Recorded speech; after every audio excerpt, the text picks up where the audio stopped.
Hello दोस्तों, तो स्वागत करता हूं मैं आपका विज्ञान निकेतन के हमारे बिल्कुल फ्रेश और न्यू चैनल पे। और ये मेरी आज यूट्यूब पे सबसे पहली वीडियो है।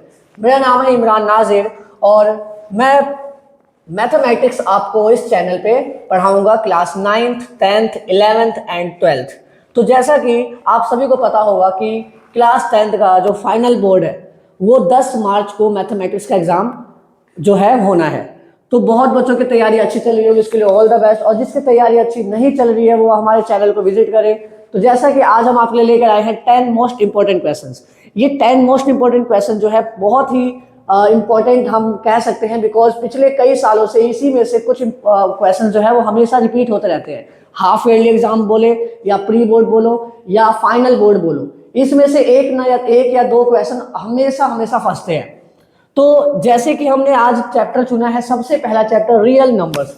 तो ऐसे ही जितने भी हमारे चैप्टर्स है, पूरे 14 के 14 चैप्टर्स, उन सभी चैप्टर्स के इसी तरीके से आपको मैं 10 मोस्ट इंपॉर्टेंट क्वेश्चंस की सीरीज कल से लेकर आऊंगा।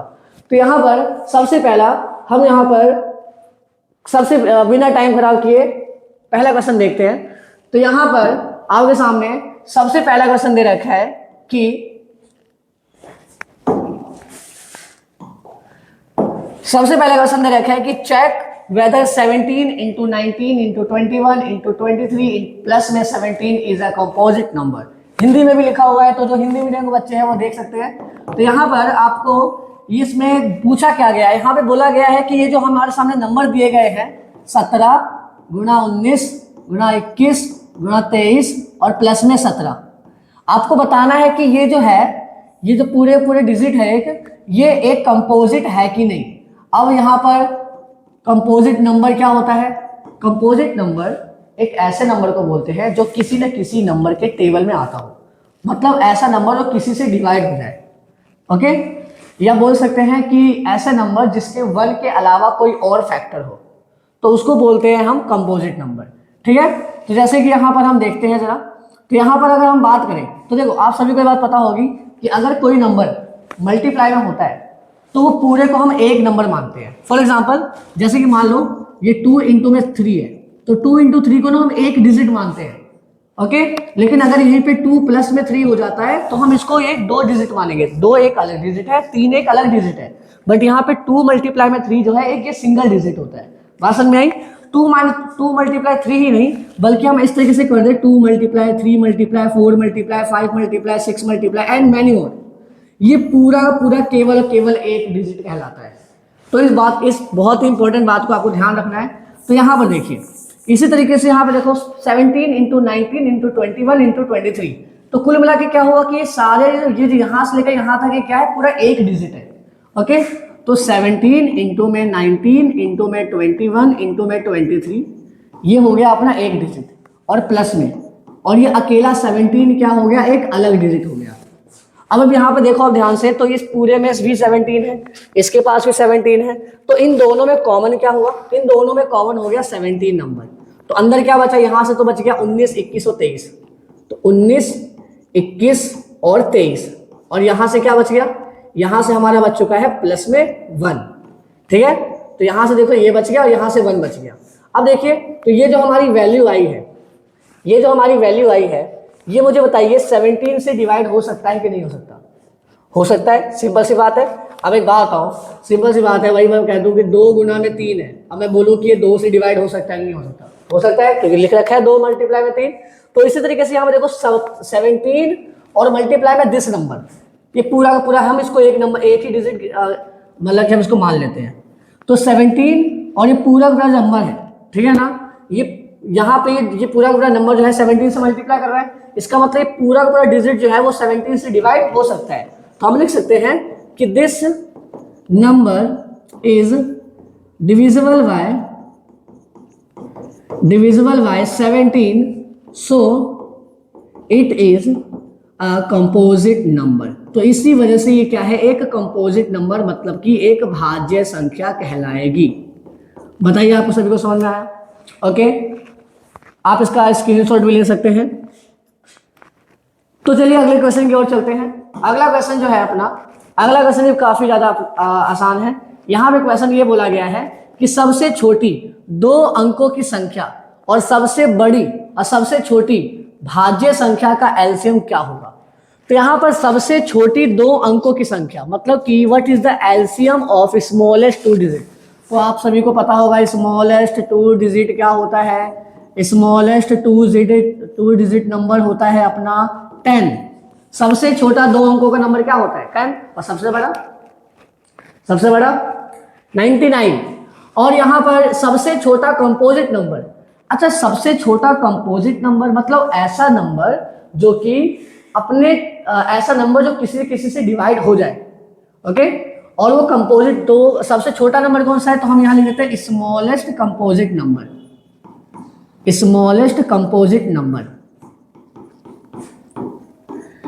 तो आपके यहाँ पे स्मॉलेस्ट कंपोजिट नंबर क्या होगा। क्या 1 एक कंपोजिट नंबर है, नहीं। क्या 2 एक कंपोजिट नंबर है, नहीं। अच्छा बहुत बच्चों को लगता है कि 2 कंपोजिट नंबर क्यों नहीं है भाई, 2 तो कंपोजिट नंबर होना चाहिए, लेकिन ऐसा नहीं है, 2 कंपोजिट नंबर नहीं होता है, ठीक है ना, ओके। अच्छा 3 है क्या कंपोजिट नंबर, नहीं है। अच्छा 4, yes. 4 is the smallest composite number, because 4 जो है वो 2 से डिवाइड हो सकता है, इसी वजह से। तो यहाँ पर स्मॉलेस्ट कंपोजिट नंबर कौन सा हो गया अपना 4। तो यहाँ पे 10 और 4 का एलसीएम निकाल लेते हैं।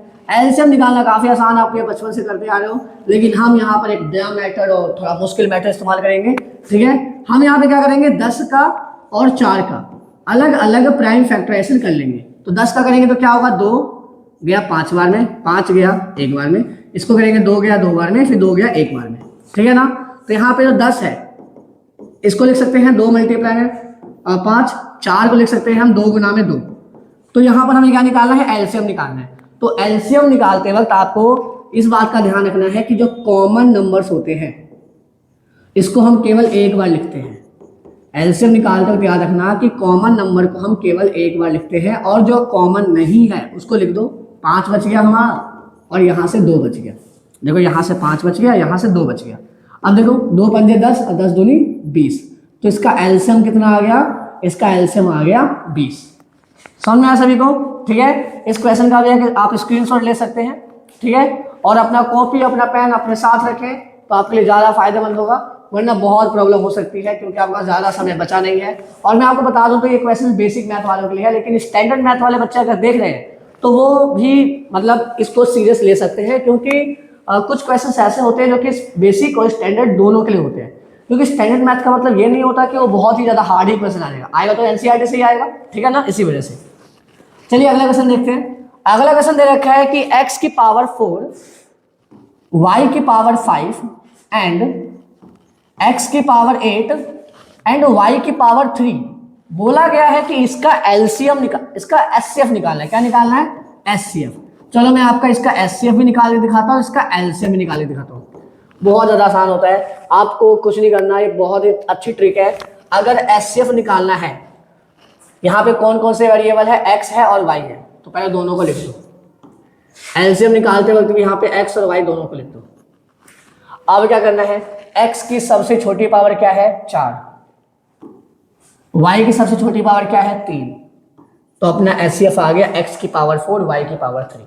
सिंपल। एलसीएम निकालते हैं। एलसीएम निकालते वक्त ना हमें सबसे हाईएस्ट पावर लेनी होती है, सबसे बड़ी पावर।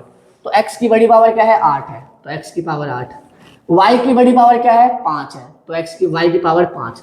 तो ये अपना आ गया एचसीएफ, ये आ गया एलसीएम। ये क्वेश्चन अगर कभी अभी आपके एग्जाम में आएगा तो हमेशा एमसीक्यू में आएगा, और मैं आपको वापस बता रहा हूँ ये क्वेश्चन आपका बहुत इंपॉर्टेंट है। और ये ऐसा एग्जैक्टली ये क्वेश्चन ना आए, बट इससे मिलता जुलता क्वेश्चन आपको एग्जाम में सबसे पहला क्वेश्चन देखने को मिलेगा, ठीक है ना। इसलिए आपको ये ट्रिक पता होनी चाहिए कि आपको एचसीएफ निकालते वक्त क्या करना है, वेरिएबल की सबसे छोटी पावर लेनी है, और एलसीएम निकालते वक्त वेरिएबल की सबसे बड़ी पावर लेनी है, ठीक है ना, ओके। जैसे कि मैं आपको एक छोटा सा एग्जांपल और दे देता हूँ।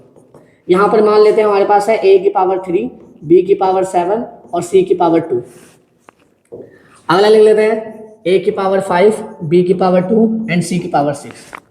बात समझ में आई। अब हमें क्या बोला है, हमें बोला है कि इन दोनों का हमें निकालना है एलसीएम और हमें निकालना है एचसीएफ। तो पहले एलसीएम निकालते हैं। एलसीएम में क्या चाहिए, जितने भी वेरिएबल यहाँ पर है, यहाँ पे 3 वेरिएबल है a, b और c। इन तीनों वेरिएबल की सबसे बड़ी पावर को लेनी है। तो सबसे बड़ी पावर कौन सी है, a की सबसे बड़ी पावर क्या है 5, b की सबसे बड़ी पावर क्या है 7, सी की सबसे बड़ी पावर क्या है 6, तो ये इसका आ गया एलसीएम। सिंपल।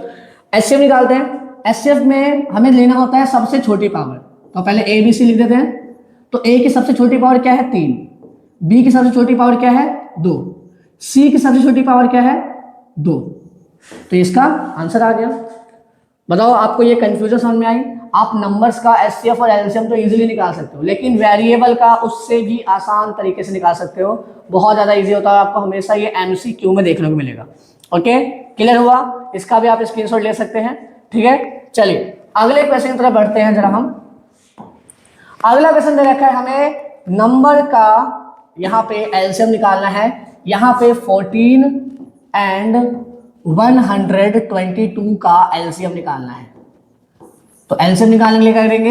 एलसीएम निकालने के लिए हम यहाँ पे इस्तेमाल करेंगे प्राइम फैक्टराइजेशन। तो देखो प्राइम फैक्टराइजेशन जो है, इसमें क्या करते हैं हम, इसमें दोनों नंबर्स का अलग अलग प्राइम फैक्टराइजेशन निकालते हैं। तो पहले 14 का निकालते हैं। 14 गया 2 के टेबल से 7 बार में, फिर 7 के टेबल से गया 1 बार में, खत्म। अब निकालेंगे 122 का। 122 गया पहले 2 के टेबल से कितने बार में? 61 बार में। फिर कितने के टेबल से जाएगा? अभी 61 आता है क्या किसी के टेबल में? 61 आता है किसी के टेबल में? क्या 61 प्राइम नंबर हुआ? क्या 61 किसी के टेबल में आता है? नहीं आता। इसका मतलब क्या हुआ? इसको यही तो ये 61 से ही चला जाएगा। ठीक है ना? ओके, तो यहाँ पर हमारा कुल मिला के क्या कंक्लूजन निकला कि जो 14 है उसको हम लिख सकते हैं 2 मल्टीप्लाई में 7, और 122 को हम लिख सकते हैं 2 मल्टीप्लाई में 61। तो यहाँ पर आपको मैंने बताया है कि अभी की एलसीएम निकालते वक्त क्या करना होता है, जो कॉमन नंबर्स होते हैं उसको केवल एक बार लिखते हैं, और जो अलग अलग होते हैं उसको सेम लिख देते हैं। अब यहाँ मल्टीप्लाई करते हैं, 2 को 7 से मल्टीप्लाई इतना आ गया अपना 14, 14 को 61 से मल्टीप्लाई करते हैं यहाँ पर। चलो 14 को 61 से मल्टीप्लाई करो, सभी कितना आएगा? 14 को 61 से मल्टीप्लाई करते हैं तो 4 1 जा 4, 4 6 जा 24, 1 1 यहाँ पे कांटा लगाएंगे, 1 1 जा 1, 1 6 जा 6, 4 5 8, तो कितना आ गया? अपना आंसर आ गया 854। तो इसका एलसीएम कितना आ गया? 854। बताइए समझ में आया नहीं आया? इसी तरीके से अगर हम बाकी नंबर्स भी दे दें तो आप एलसीएम निकाल सकते हैं। चलो मैं आपको एक क्वेश्चन देता हूँ, ठीक है ना? आप इसका एलसीएम निकाल दिखाना। 12, 120 एंड 84। आपको इसका एलसीएम निकाल के कमेंट बॉक्स करना है, ठीक है ना? ओके, कमेंट करना है कमेंट बॉक्स में। चलिए अगला क्वेश्चन। अगला क्वेश्चन यहाँ पे बहुत ही ज़्यादा फेमस क्वेश्चन है। आपने इससे मिलता जुलता एक क्वेश्चन देखा होगा, हालांकि ये 9 की पावर n है, ठीक है ना? ये जो लिखा हुआ है ये 9 की पावर n है। यहाँ पे बोला गया है कि क्या 9, मतलब कि आपको इस बात को शो करना है कि 9 की पावर n जो है ये कभी भी 0 पे खत्म नहीं होगा। 0 पे खत्म नहीं होगा। इसका क्या मतलब हुआ?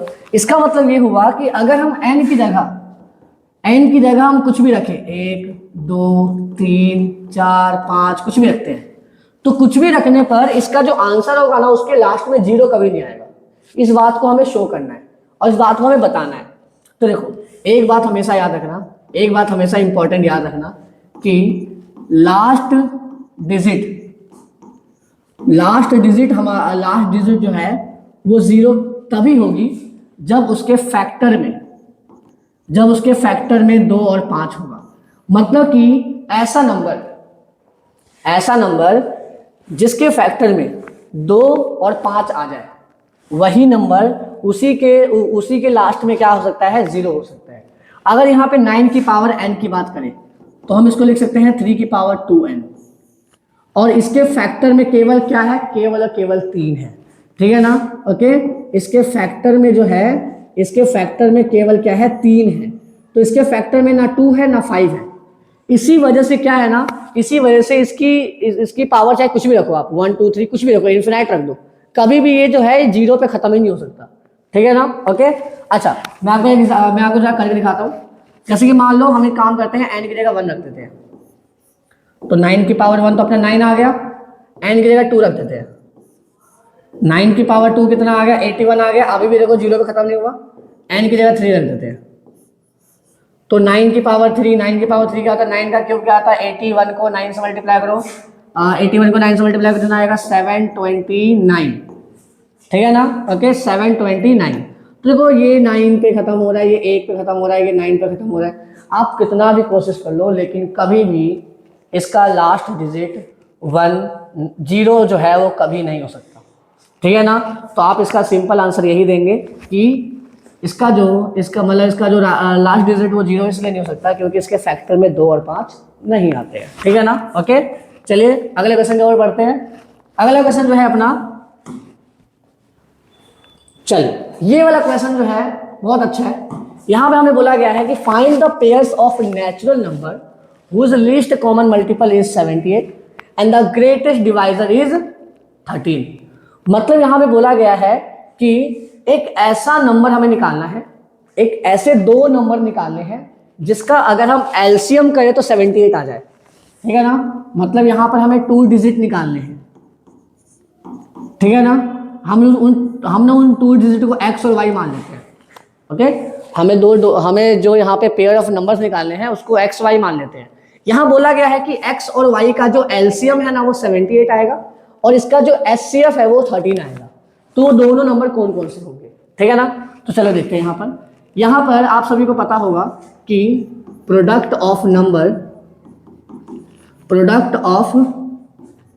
Number is equal to LCM into HCF होता है, इतना सबको पता होगा, ठीक है।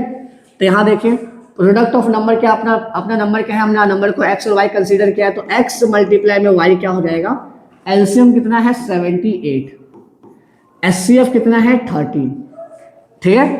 इसके बाद यहाँ पे 78 को क्या लिख सकते हैं हम, 78 को हम क्या लिख सकते हैं, 78 जो है इसको हम अच्छा 78 का पहले काम करते हैं, एलसीएम लेते हैं।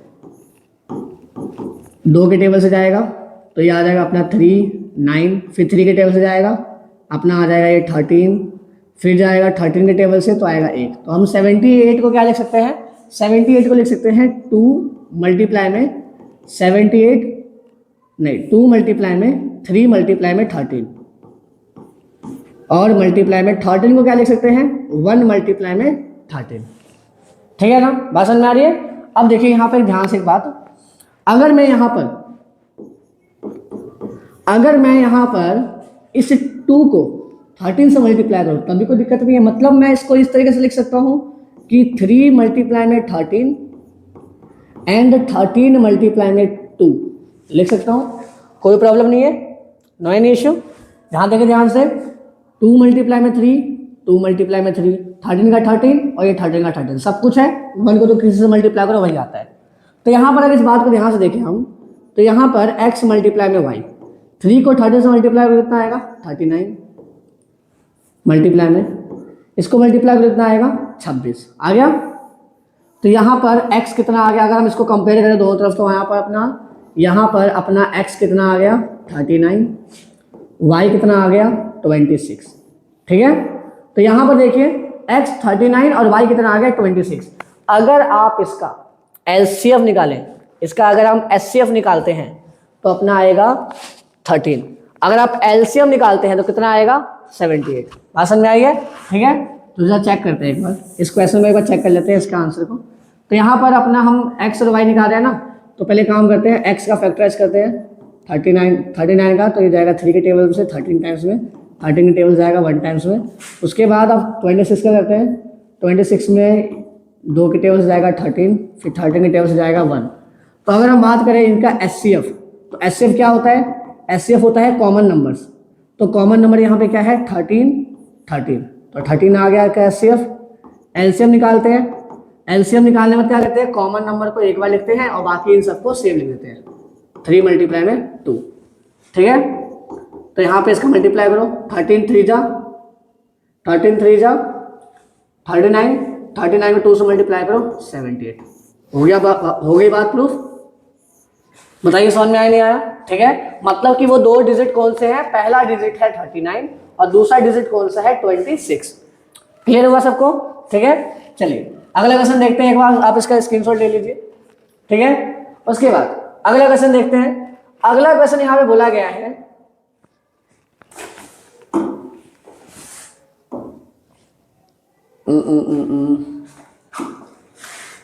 आजा भाई, हाँ अगला क्वेश्चन दे रखा है हमारे पास क्या है, हमारे पास यहाँ बोला गया है एक नंबर है 7650।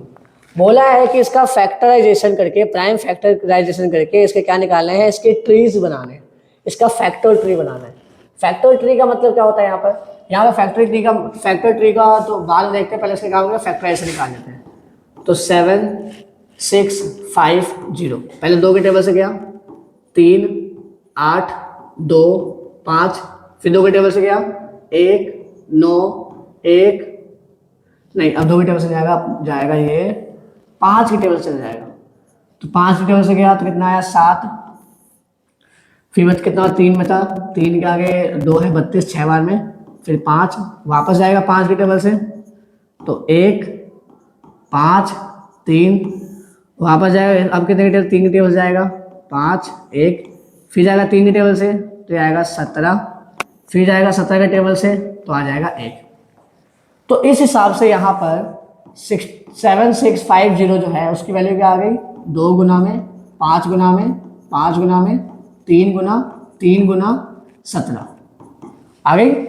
अब यहाँ पर देखिए, यहाँ पे इसने बोला है कि फैक्टर ट्री बनाना है, ठीक है ना, फैक्टर ट्री बनाना है, ठीक है ना। फैक्टर ट्री का मतलब क्या हुआ, फैक्टर ट्री का मतलब ये हुआ कि हमें सभी का क्या करना है, मल्टीप्लाई करना है, ठीक है ना। ओके, सभी का क्या करना है, मल्टीप्लाई करना है। तो अब देखो फैक्टर ट्री का तो बहुत ही रेयर चांस है कि एग्जाम में क्वेश्चन आएगा, तो आपको आपके सामने क्वेश्चन ये आ सकता है इसका फैक्टराइजेशन करके इसको हम स्टैंडर्ड फॉर्म में लिख रहे हैं। तो देखिए यहाँ पे 2 तो केवल एक बार है, 3 कितनी बार है, 2 बार है, तो 3 को 2 3 का स्क्वायर, 5 कितनी बार है, 2 बार, तो 5 का स्क्वायर, और 17 केवल एक बार, तो 17। तो इस तरीके से आपको बनाकर आ जाना है, ठीक है ना। ओके, चलिए अगला क्वेश्चन देखते हैं।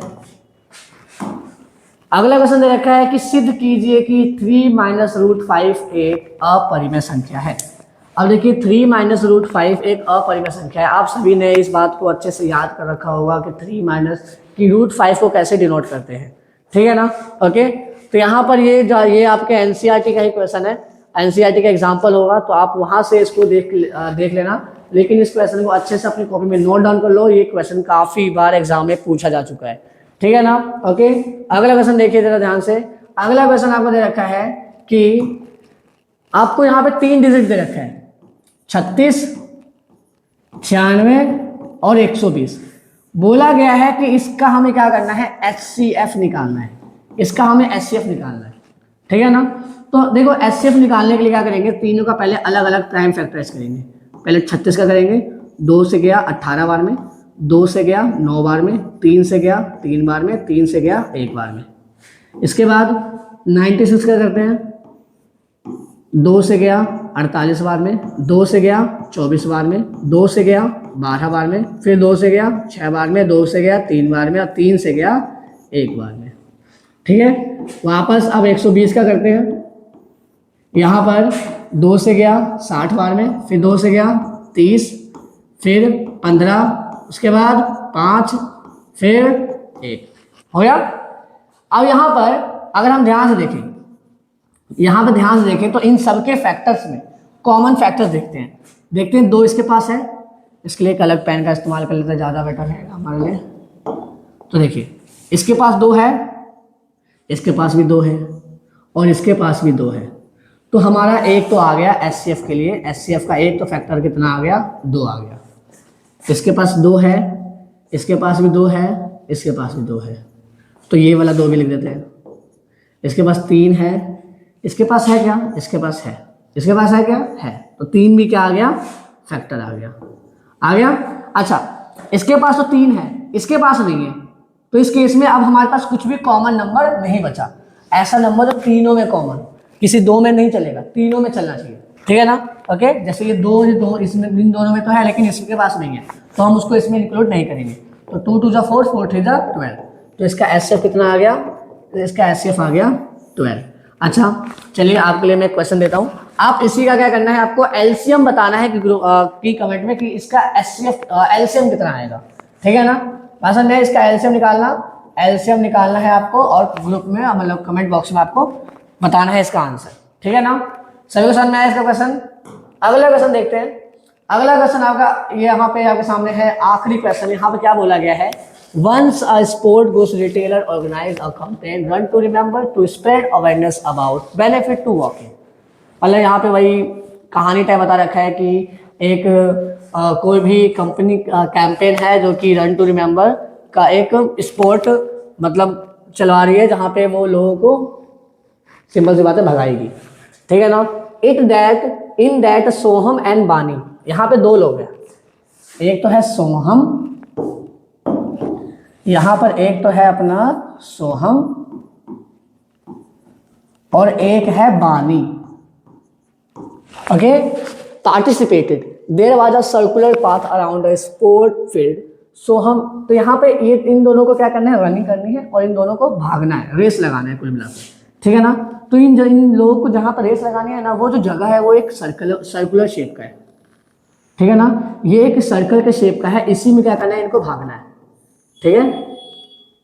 मतलब इसमें नहीं भागना, मतलब जैसे कि ऐसा ही एक सर्कुलर पार्क है, इसमें इनको भागना है, ठीक है ना। ओके, अब देखिए, अब यहाँ पर जो सोहम है, ठीक है ना, इसमें क्या बोला, there was a circular path around the sport field. Soham took 12 minutes to drive one round. Soham जो है, पहले हम लिख लेते हैं सोहम। सोहम जो है, इसको एक चक्कर लगाने में कितना टाइम लगता है, 12 मिनट, ठीक है ना। ओके, सोहम को लगता है 12 मिनट का टाइम एक चक्कर लगाने में, एक राउंड लगाने में। उसके बाद यहाँ पे जो बानी है, बानी को 18 मिनट का मतलब समय लगता है, ठीक है ना। तो जो बानी है इसको 18 मिनट का समय लगेगा इस पूरे को कंप्लीट करने, इस पूरे चक्कर को कंप्लीट करने में 18 मिनट का समय लगेगा और सोहम को 12 मिनट का समय लगेगा। मतलब कि सोहम जो है ये पूरा कंप्लीट चक्कर कर लेगा जब, तो जो बानी है ना, बानी जो है ये मतलब लगभग यहीं पर रहेगी, बस यहाँ पर बस, ज़्यादा, ठीक है ना। ओके, चलिए, इसने क्वेश्चन में ये बोला है कि अगर दोनों के दोनों, ठीक है ना, okay, suppose they started at the same point at the same time then and went in the same direction, after how many minutes they have they meet again at the starting point। मतलब कि अगर ये दोनों के दोनों एक ही point पे, पहले ये अपनी सोहम और ये मतलब पहला अपना सोहम और अगला है बानी, ठीक है ना। अगर ये दोनों एक ही पॉइंट से भागना स्टार्ट करते हैं, ठीक है ना, एक ही पॉइंट से रेड स्टडी एंड गो बोलते हैं, तो सिंपल सी बात है, सोहम तेज भाग रहा है क्योंकि वो एक राउंड लगाने में कम समय ले रहा है, बानी ज्यादा समय ले रही है, तो इस केस में क्या है, इसकी स्पीड ज्यादा है, तो ये ऑब्वियस सी बात है, ज्यादा आगे जाएगा और बानी जो है पीछे रह जाएगी। लेकिन ऐसा एक तो समय आएगा ना जिस केस में ये दोनों एक ही पॉइंट पर, जैसे कि ये सोहम है, ये बानी है, इसके पीछे पीछे आ रही है, लेकिन ऐसा तो हो सकता है कि ना सोहम वापस एक चक्कर लगा के आ जाए और बानी फिर भी यहीं पर है, ठीक है। तो इस केस में क्या है, ऐसा कोई तो पॉइंट आएगा जिसमें दोनों क्या होंगे, एक दूसरे के सामने आ जाएंगे, आमने सामने, ऐसे भागते रहेंगे, हेलो, ऐसे आमने सामने रहेंगे, ठीक है ना। तो यहाँ पर वो कौन सा पॉइंट हो, कितने मिनट बाद ये कंडीशन आएगी, तो इसके लिए क्या करेंगे, इन दोनों का हम निकालेंगे एलसीएम। ओके दोस्तों, तो एलसीएम निकालते हैं, तो यहाँ पर पहले क्या करेंगे, 12 का हम करेंगे प्राइम फैक्टराइजेशन, तो जाएगा 6 बार में, फिर जाएगा 3 बार में, फिर जाएगा 1 बार में, तो 12 का तो आ गया 2 2 3, 18 का निकालते हैं, 2 बार में गया तो ये आ जाएगा अपना 9, फिर 3 टाइम्स में ये आ गया अपना 3, फिर 3 टाइम्स में ये आ गया अपना 1। तो यहाँ पर क्या करते हैं, हम कॉमन चीज़ों को केवल एक बार लिखते हैं, तो हमारा दो जो है कॉमन है, तो उसको एक बार लिखेंगे। यहाँ पर 3 भी क्या है, इनका कॉमन है, तो 3 को भी एक बार लिखेंगे। बाकी ये वाला 2 और ये वाला 3 जो है अलग अलग है, तो इसको हम ऐसे लिख देते हैं। तो 2 तिया 6, 6 दूनी 12, 12 तिया 36, तो मतलब कि लगभग क्या, बिल्कुल 36 मिनट के बाद वो दोनों अगर सेम स्पीड से भागते रहे, ठीक है ना। अब आप सोचोगे थकेंगे ही नहीं, थकेंगे, लेकिन यहाँ पे इस बात को एज्यूम नहीं करना है कि थकेंगे, यहाँ पे इस बात को मानना है कि उनकी स्पीड कम नहीं होने वाली है, वो उसी रफ्तार से भागने वाले हैं, ठीक है ना। तो अगर सेम ये कंडीशन रहेगी तो लगभग 36 मिनट बाद जो है वो एक दूसरे के आमने सामने रहेंगे। समझ में आया? तो ये अपना क्वेश्चन था, ये भी आपके एनसीईआरटी का ही क्वेश्चन है, तो इसका भी आप स्क्रीनशॉट ले सकते हैं, ठीक है। बहुत ही प्यारा क्वेश्चन था अपना ये। इसके बाद यहाँ पर ये अपना जो आज की क्लास है वो ओवर होती है, ठीक है ना। तो यहाँ पर अगर हम बात करें तो जैसा कि आपने आज की क्लास में देखा कि आज हमने रियल नंबर के कुछ इंपॉर्टेंट क्वेश्चन को देखे हैं, रियल नंबर के आज हमने इंपॉर्टेंट क्वेश्चन को देखे हैं। इसी तरीके से अगली वीडियो जो होगी अपनी वो इसके अगले चैप्टर मतलब कि पॉलिनोमियल के ऊपर होगी, और पॉलिनोमियल जो है अपने आप में बहुत इंपॉर्टेंट चैप्टर। उसके बाद linear equation of two variable, फिर क्वाड्रेटिक इक्वेशन, फिर अरिथमेटिक प्रोग्रेशन, देन उसके बाद जितने भी चैप्टर्स इस वाले मतलब सीरीज में जितने भी आप मैथमेटिक्स में जितने भी चैप्टर है वो सारे चैप्टर को इस सीरीज में हम कवर करेंगे, ठीक है ना। ओके, तो अगर आप कोई इसमें से कुछ भी समझ में आता है तो अपने दोस्तों को शेयर करें और इस चैनल को सब्सक्राइब करें, क्योंकि ये मेरा पहला चैनल है और ये मैं जो आप अभी बोल रहा हूँ ये सबसे पहली वीडियो है मेरी, ठीक है। तो आप मुझे सब्सक्राइब करें, लाइक करें, ताकि मुझे थोड़ा मोटिवेशन आए और मैं और अच्छे से वीडियो बना पाऊँ और अपने स्किल्स को इन्हेंस करूँ।